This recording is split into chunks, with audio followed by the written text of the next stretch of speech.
तो आज के इस क्लास में हम लोग टेंस पढ़ने वाले हैं, जो कि इंग्लिश ग्रामर का एक बहुत ही इम्पोर्टेंट टॉपिक है। और एवरेज स्टूडेंट्स इस टॉपिक को पढ़ते हैं, अच्छे से पढ़ते हैं, लेकिन फिर भी उनको परेशानी होती है इस टेंस को समझने में, अप्लाई करने में। तो खैर कोई बात नहीं है, हम लोग इस क्लास में उन सभी परेशानियों को दूर करेंगे, समझेंगे कि टेंस को हम क्यों नहीं समझ पाते हैं। तो चलिए देखते हैं पहले कि टेंस इतना इंपॉर्टेंस हमारे लिए क्यों है और क्यों एवरेज स्टूडेंट्स इसको समझ पाने में मुश्किल करते हैं। देखिए, सबसे इम्पॉर्टेंट बात पहले ये है कि आप जो भी टॉपिक को समझना चाहते हैं, पहले उसके इम्पोर्टेंस को समझिए, उसका यूज़ क्या है, उसका आप यूज़ क्यों करते हैं, उसका आपके सब्जेक्ट में, लैंग्वेज में क्या यूज़ है। तो चलिए पहले समझते हैं कि टेंस हमारे लिए क्यों इम्पोर्टेंस है, हम इसको इतना इम्पोर्टेंस क्यों देते हैं। तो चलिए पहले देख लेते हैं। सबसे पहली बात हम आपको बता दें कि आप जो भी कार्य करते हैं, दिन में, रात में, पूरे अपने टाइम टेबल में जो भी कार्य आप करते हैं, वो सब कुछ, जो भी एक्शन आपका होता है, वो किसी न किसी समय में होता है। ये आपको पता है कि आप जो भी कार्य करते हैं वो किसी न किसी समय में आप करते हैं। तो समय बताने का कार्य करता है टेंस, ठीक है ना। लेकिन समय किस प्रकार से बताता है, अब ये बात यहाँ पर इम्पोर्टेंट है। तो चलिए देखते हैं पहले।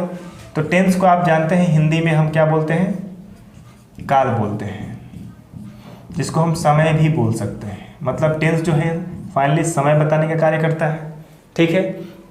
अब ये किस प्रकार से समय बताएगा, तो थोड़ा सा देखिए। आप वर्ब के बारे में जानकारी आपको होगी कि वर्ब क्या होता है, और वर्ब में आपने पढ़ा होगा वर्ब 5 फॉर्म में होते हैं, V1, V2, V3, V4 and V5। ये 5 प्रकार के आपके वर्ब होते हैं। अब ये 5 प्रकार के वर्ब में क्या डिफरेंस होता है, क्या इसमें मतलब देखिए, जैसे कि गो है, गो क्या हो गया, एक वर्ब है जिसका वर्ब 2 रूप होता है, वेंट। वर्ब 3 क्या होता है, गॉन। वर्ब 4 क्या होता है, गोइंग। और वर्ब 5 क्या होता है, तो गोज। अब थोड़ा सा आप समझिएगा कि गो का मतलब क्या होता है, जाना। जाना, सबका मतलब जाना ही होता है, क्योंकि गो का मतलब ही गो है, गो का ही रूप है वेंट, गो का ही थर्ड फॉर्म है गॉन, और गो का ही 4th फॉर्म है गोइंग, और गो का ही 5th फॉर्म है गोज। समझ रहे बात को ना। तो जब इसका मतलब जाना होगा तो इन सभी का मतलब ही जाना ही होगा। तो फिर इसमें डिफरेंस क्या है, इसको हम 5 अलग अलग रूप में क्यों बांटते हैं, क्यों अलग अलग करते हैं। हाँ, अब ये बात है, तो अलग क्यों करते हैं, तो उसके टाइम को चेंज करने के लिए। जैसे वह गो मतलब जाना, जाता है। वेंट मतलब गया, जा चुका है या चुका था, ठीक है। तो कहने का मतलब इसका अर्थ अलग अलग है, सेंटेंस में आएगा तब इसके अर्थ को आप सही से समझ पाएंगे। तो ये आप समझ गए ना कि वर्ब फॉर्म 5 होते हैं, किसी भी वर्ब के 5 फॉर्म होते हैं जो एक्शन को डिनोट करते हैं, ठीक है ना। तो आप समझते हैं कि फिर टेंस जो है कैसे इस वर्ब का यूज करके टाइम को बताता है। समझ रहे बात को, टेंस जो है कैसे इन वर्ब को यूज करके क्या बताता है, टाइम को बताता है, आपके एक्शन को किस समय में हो रहा है वो बताता है। तो आइए एग्जांपल के साथ समझते हैं। तो देखते हैं कुछ एग्जांपल्स, जैसे सी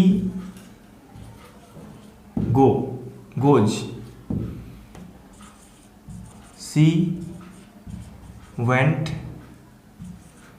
सी विल गो। जैसे कि आपको पता है कि जो टेंस होता है वो 3 भाग में बटा होता है। आपका जो समय है वो 3 भाग में बटा हुआ है। पहला प्रेजेंट, दूसरा पास्ट, तीसरा फ्यूचर। मतलब आपका जो टाइम है वो टोटली 3 भागों में बटा हुआ है, प्रेजेंट, पास्ट और फ्यूचर। अब यहाँ पर थोड़ा सा ध्यान दीजिएगा आप कि गोज लगा हुआ है, वेंट और विल गो। सब्जेक्ट सेम है, कार्य करने वाला सेम है, और कार्य भी सेम हो रहा है, ठीक है। कार्य क्या हो रहा है, जाना। लेकिन तो फिर इसमें अंतर क्या है, डिफरेंस क्या है, तो देखिए, वह जाती है, वह जाती है। इसमें सी वेंट का मतलब वह गई। सी विल गो का मतलब वह जाएगी। समझ रहे हैं बात को आप। ध्यान दीजिएगा, थोड़ा सा एकदम ध्यान से समझिए, आपको 100% समझ में आएगा, इसमें कोई डाउट नहीं है। देखिए, सी गोज वह जाती है, सी वेंट वह गई, और सी विल गो वह जाएगी। आप समझने का प्रयास कीजिएगा थोड़ा सा कि सी गो मतलब वह जाती है, मतलब क्या, वह अभी जाती है, प्रेजेंट टाइम में जाती है, कार्य को अभी बताया जा रहा है। सी वेंट वह गई मतलब पहले गई थी, मतलब कार्य कंप्लीट हो चुका था। समझ गए बात को, मतलब ये पास्ट टाइम में चला गया। सी विल गो वह जाएगी, मतलब ये अभी जाएगी, न गई है न जा रही है, बल्कि अभी जाएगी, मतलब भविष्य की बात की जा रही है, तो ये हो गया फ्यूचर टेंस। समझ गए बात को ना। तो देख रहे हैं आप यहाँ पर देख रहे होंगे कि वर्ब को चेंज करके टेंस क्या कर रहा है, समय को डिनोट कर रहा है, टाइम को डिनोट कर रहा है कि किस प्रकार से आप जो कार्य कर रहे हैं वो किस समय में हो रहा है। जैसे यहाँ पर वर्ब का 5वां रूप लगा है तो प्रेजेंट में है, वर्ब का दूसरा रूप लगा है तो पास्ट में है, यहाँ पर शैल विल लगा है तो ये फ्यूचर में है। तो ये फ्यूचर में है, समझ गए। तो अब बात आप समझ गए कि जो टेंस है किस प्रकार से वर्ब के फॉर्म को चेंज करके क्या करता है, सेंटेंस में कार्य के समय को बताता है। समझ गए बात को ना। तो टेंस के मतलब आप क्या समझे कि टेंस जो है वर्ब में परिवर्तन लाकर, मतलब वर्ब को चेंज करके, ठीक है, क्या करता है, समय को बताता है, आपके कार्य को, समय को डिनोट करता है कि आप जो कार्य कर रहे हैं वो किस समय में कर रहे हैं, ये टेंस बताने का कार्य करता है। ठीक है, तो टेंस का इंपॉर्टेंस आप समझ गए कि आप जो भी कार्य करते हैं उसमें वर्ब में परिवर्तन लाता है और आपके कार्य को डिनोट करता है कि आप जो कार्य कर रहे हैं वो किस टाइम में कर रहे हैं। समझ गए बात को। अब बढ़ते हैं इसके पार्ट्स की ओर कि इसके पार्ट्स 3 भाग हैं। अब इस 3 भाग के भी आगे कुछ है कि बस इतना ही 3 है। ठीक है, तो आइए देखते हैं। इसमें इस क्लास में हम लोग बस टेंस के इंट्रोडक्शन ले रहे हैं। अगले क्लास में हम लोग पूरा डिटेल्स में आगे बढ़ेंगे। पूरा इंट्रोडक्शन पर ले लेते हैं ताकि आपको टेंस की एक समझ क्रिएट हो जाए और आप अच्छे से टेंस को समझ जाए कि टेंस का मतलब क्या है, इसका इंपॉर्टेंस क्या है। फिर आप अच्छे से इसको समझ पाएंगे और अपने सेंटेंस में, ग्रामर में अप्लाई कर पाएंगे। ठीक है, तो सबसे पहले समझते हैं टेंस को अच्छे से। तो आपको पता है कि टेंस हमने अभी आपको बताया 3 प्रकार के होंगे, प्रेजेंट, पास्ट और फ्यूचर। ये 3 टेंस आपके सामने हमने आपको भी बताया। अब बात आती है कि 3 टेंस है, वर्तमान काल, भूतकाल और भविष्य काल। समझ रहे बात को ना। टेंस 3 है, वर्तमान काल जिसको हिंदी में बोलते हैं वर्तमान काल, भूतकाल और ये होता है भविष्यत काल। समझ रहे बात को। ये 3 टेंस हैं आपके। अब बात करते हैं कि इन 3 टेंस में भी कुछ पार्ट्स होते हैं, तो आप थोड़ा सा दिमाग लगाइए। कार्य करने का समय तो 3 ठो हो गया है, वर्तमान काल, भूतकाल और भविष्य काल, मतलब जो अभी हो रहा है, जो हो चुका है और जो अभी होगा। अब बात करते हैं कि जब 3 समय है तो क्या इन 3 समय में कुछ कार्य करने की स्थिति कुछ अलग अलग नहीं हो सकती है। जैसे मान लीजिए कि आप जो कार्य प्रेजेंट टाइम में कर रहे हैं तो क्या उसमें सिर्फ एक ही प्रकार के वाक्य हो सकता है, एक ही प्रकार की क्रिया हो सकती है कि उसकी स्थिति कुछ अलग अलग भी हो सकती है। कैसे हो सकती है, तो ध्यान दीजिए। सबसे पहला नंबर चीज़, जैसे मैं कुछ सेंटेंस बोल रहे हैं, आप उस पर ध्यान दीजिएगा। कुछ सेंटेंस हम बोल रहे हैं उस पर ध्यान दीजिएगा। मैं खाता हूँ, मैं खा रहा हूँ, मैं खा चुका हूँ और मैं सुबह से खा रहा हूँ। ये 4 प्रकार के वाक्य हैं, इस पर आप ध्यान दीजिए। मैं खाता हूँ, हम लिख रहे हैं बोर्ड पे, ध्यान दीजिएगा। I eat, I am eating, I have eaten, I have been eating since morning.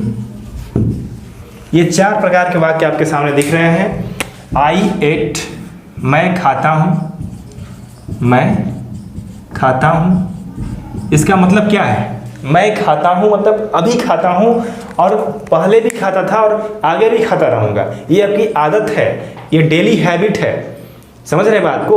तो एक कंडीशन ये हो गया, आपके कार्य करने का पहला कंडीशन हो गया कि आप अपने आदत को बता सकते हैं कि जो आप डेली लाइफ में करते हैं, डेली शेड्यूल में करते हैं, वो आपका आदत है।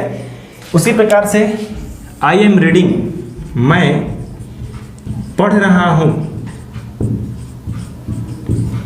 अब ध्यान दीजिएगा, मैं खा रहा हूं, मैं खाता हूं, मैं खा रहा हूं, इन दोनों में क्या अंतर है?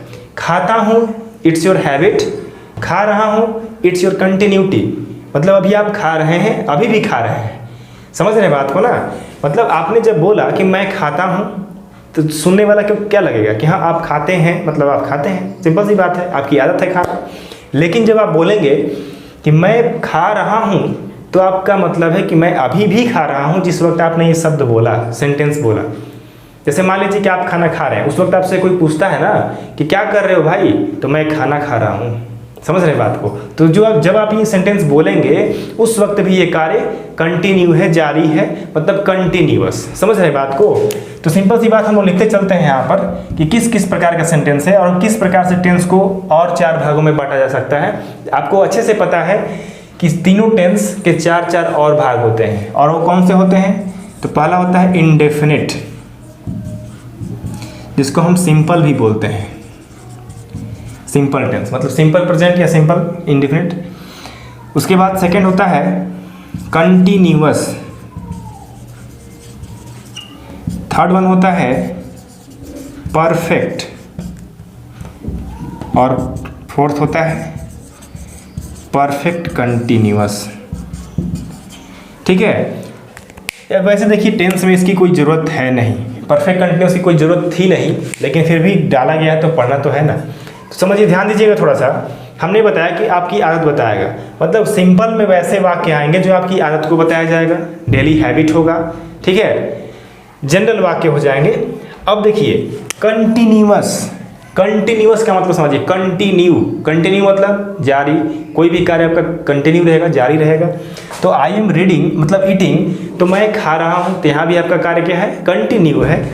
आई हैव ईटन, मैं खा चुका हूँ, मैं खा चुका हूँ, समझिएगा बात को। परफेक्ट ये हो गया, मैं खा चुका हूँ मतलब आप कार्य को कंप्लीट कर चुके हैं, तब तो आप बोलेंगे ये पास्ट हो गया। जब कार्य कंप्लीट हो चुका है तब तो ये पास्ट में चला गया, लेकिन फिर भी आप इसको प्रेजेंट में लिख रहे हैं। देखिए, लेकिन ये कार्य जो है क्या हुआ है? तुरंत समाप्त हुआ है, और आपने बोला कि मैं कंप्लीट कर चुका हूँ। जैसे मान लीजिए कि आप पढ़ रहे हैं, आपके टीचर आपको वर्क दिए, आप वर्क करके बैठे हुए हैं, सर बोले क्यों बैठे हो? कंप्लीट सर हो चुका है, मेरा कार्य हो चुका है, मतलब आपने कार्य को अभी तुरंत किया है, समझ रहे बात को ना। आपने कार्य को कर लिया और तुरंत किए हैं, अभी आप जस्ट खत्म किए वाक्य को, समझ रहे बात, तो हो गया आपका परफेक्ट। ठीक है। उसके बाद होता है परफेक्ट कंटिन्यूअस। परफेक्ट समझ गया ना, मतलब वैसा कार्य जो कंप्लीट हो चुका, मतलब पूरा हो गया, वो है आपका परफेक्ट। मतलब परफेक्ट मतलब पूर्ण होना। परफेक्ट कंटिन्यूअस, परफेक्ट भी है और कंटिन्यू भी है। अब ध्यान दीजिएगा, परफेक्ट भी है, कंटिन्यू भी, ये कैसे संभव है भाई? ये कैसे संभव है कि कोई कार्य परफेक्ट भी हो जाएगा, पूर्ण भी हो जाएगा और कंटिन्यू भी रहेगा?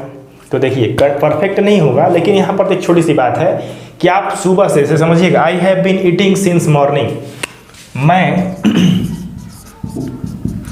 सुबह से खा रहा हूँ, मैं सुबह से खा रहा हूँ, मैं सुबह से खा रहा हूँ, मतलब आप खा तो रहे हैं, आपकी कार्य कंटिन्यू है। ध्यान दीजिए, सुबह से हटा दीजिए तो क्या हो गया? कंटिन्यू हो गया, कंटिन्यूअस हो गया। लेकिन सुबह से जब लग गया, मतलब इसमें समय लगते ही ये परफेक्ट कंटिन्यूअस में आ गया। समझ रहे बात को ना। हमने अभी आपको बताया कि परफेक्ट कंटिन्यूअस की कोई ज़रूरत नहीं थी, लेकिन हमने दिया गया है तो पढ़ना है। तो मैं सुबह से खा रहा हूँ, कहने का मतलब है कि आपका कार्य जो है सुबह से शुरू हुआ है और अभी भी कंटिन्यू है। मैं सोमवार से पढ़ रहा हूँ, मतलब आपने अभी कार्य को सोमवार से शुरू किया है और आप अभी भी पढ़ रहे हैं, माने अभी भी उस कार्य को आप कंटिन्यू किए हुए हैं। समझ रहे हैं बात को। तो आपका जो कार्य है क्या है? परफेक्ट भी हो गया, शुरू भी हो चुका है और आपका कार्य जो है कंटिन्यू भी है। समझ रहे बात को ना। तो इस प्रकार से आपका 4 ये टाइप्स हो गए हर टेंस में। ये आपके प्रत्येक टेंस में आएंगे, प्रेजेंट में भी आएंगे, पास्ट में भी आएंगे और फ्यूचर में भी आएंगे। जैसे प्रेजेंट सिंपल या indefinite, present continuous, present perfect, present perfect continuous, past indefinite, past continuous, past perfect, past perfect continuous, future indefinite, future continuous, future perfect and future perfect continuous. समझ रहे बात को। तो इस प्रकार से तीनों के 4 अलग अलग प्रकार हो गए, ठीक है।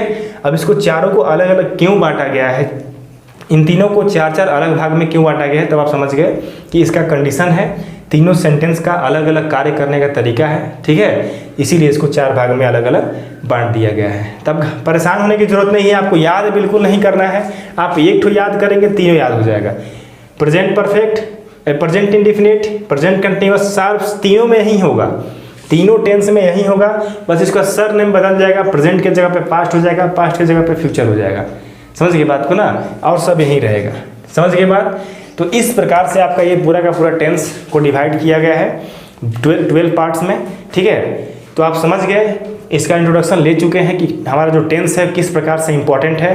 तो कुछ वाक्य लेकर हम लोग समझ लिया जाए थोड़ा सा और, कि कैसे हमारे लिए और इम्पोर्टेंट है और कैसे तीनों टेंस को हम पहचान करेंगे। आगे पढ़ेंगे तो पहचान करने तो आपको तब आएगा जब आप पूरा डिटेल्स में पढ़ लेंगे। तो हम लोग अलग अलग पार्ट्स करके पढ़ेंगे सभी को डिटेल्स में। ये हमारा इंट्रोडक्शन का क्लास था। इंट्रोडक्शन बहुत ज़रूरी है टेंस के लिए। किसी भी टॉपिक को शुरू करते हैं तो उससे पहले आपका इंट्रोडक्शन होना बहुत ज़रूरी हो जाता है। तो चलिए थोड़ा सा एग्जाम्पल लेकर 2-4 देख लिया जाए। तो फाइनली आप कुछ एग्जाम्पल देख पा रहे होंगे अपने बोर्ड पे कि I eat, I am eating, I have eaten, I have been eating since morning. Same वही I ate, I was eating, I had eaten, I had been eating since morning. I shall eat, I shall be eating, I shall have eaten, I shall have been eating from morning, ठीक है। तो कहने का मतलब है कि तीनों में आप देख पा रहे हैं क्या अंतर दिख रहा है, सब चीज़ सेम है, बस ये पास्ट होने की वजह से इसके भर में परिवर्तन आया हुआ है। देख रहे हैं ना, यहाँ पर एम लगा हुआ है, वाज लगा है, हैव है, हैड है, हैव है, हैड है, शैल। समझ रहे बात को। मतलब टेंस बदला है, भर बदला है, टेंस बदला है। समझ रहे बात को। भर को चेंज करके टाइम को बदल दिया गया है। आई एट लगा हुआ, V1 लगा हुआ है, यहाँ पे V2 लगा हुआ है, एम लगा हुआ है, वाज लगा हुआ है, हैव लगा हुआ है, हैड लगा हुआ है। तो कहने का मतलब है कि आपको भर परिवर्तन करके ही टेंस टाइम बताने का कार्य करता है। समझ रहे हैं बात को ना। तो आप इस एग्जाम्पल के माध्यम से समझ गए होंगे कि देखिए सब कुछ सेम है, सब कुछ सेम है, टेंस में कुछ भी परिवर्तन नहीं करना है आपको, सब कुछ सारा रूल सेम है। बस डिफरेंस क्या करना है, आपको याद क्या करना है, दिमाग में क्या रखना है कि आपको वर्ब कैसे बदल रहा है। यहाँ पर हम लोग लास्ट में पढ़ेंगे, जब टेंस का पूरा क्लास हो जाएगा हमारा, तो लास्ट में हम लोग एक ट्रिक पढ़ेंगे जो कि आपको टेंस एकदम अच्छे से समझ में आ जाएगा, उसमें कोई डाउट की बात नहीं रहेगी। लेकिन हाँ, वो चीज़ आपको तभी समझ में आएगी जब आप पूरा क्लास करेंगे। समझ गए बात को। तो पूरा क्लास हम लोग अच्छे से करेंगे, डिटेल्स में करेंगे। उसके बाद लास्ट में जो लास्ट हमारा क्लास होगा टेंस का, उसमें एक शॉर्ट हम लोग टेबल से समझेंगे कि टेंस को कैसे अप्लाई किया जाए सेंटेंस में, ठीक है। तो ये हमारा इंट्रोडक्शन क्लास था आज का। आप इसको समझ गए कि वर्ब कैसे अप्लाई, वर्ब को कैसे चेंज करके टेंस अपना समय बताता है, कार्य का समय बताता है। तो इसको आप समझे होंगे अच्छे से। यदि आपको फिर भी कोई डाउट लग रहा है तो कमेंट कीजिए, आपकी सहायता की जाएगी, आपका हेल्प किया जाएगा, बताया जाएगा, आपका डाउट क्लियर किया जाएगा, इसमें कोई डाउट नहीं है। लेकिन आपको उम्मीद करते हैं कि समझ में आया ही होगा। नहीं आया तो बिल्कुल कमेंट कीजिए, कोई दिक्कत की बात नहीं है।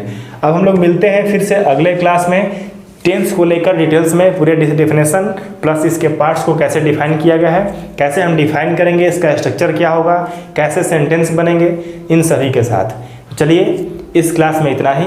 बहुत बहुत धन्यवाद।